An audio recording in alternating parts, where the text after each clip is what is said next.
We see this both in the electorate and in Washington, D.C., just this increasing polarization.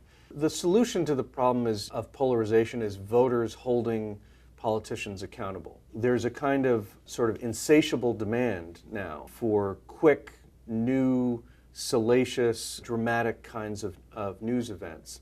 And that kind of feeds into a very negative atmosphere in Washington, D.C. So the media is part of that story of what's causing polarization.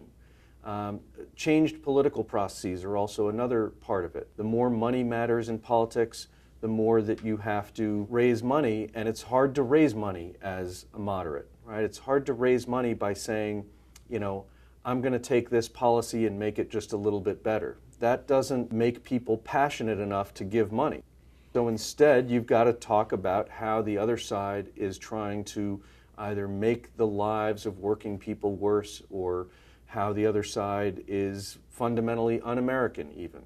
Finally, there are things happening internally in Washington in terms of the way that Congress operates, that over time, over several decades, we have given more and more power to party leaders rather than committee leaders within the Congress. And one of the results of that is that as you empower the party leadership rather than the committee leadership, you're basically moving the locus of power more towards the majority party.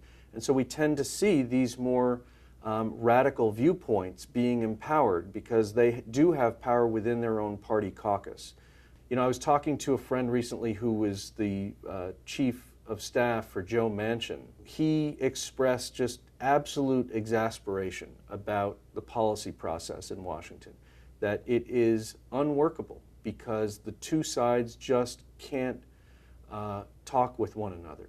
They can't stand one another.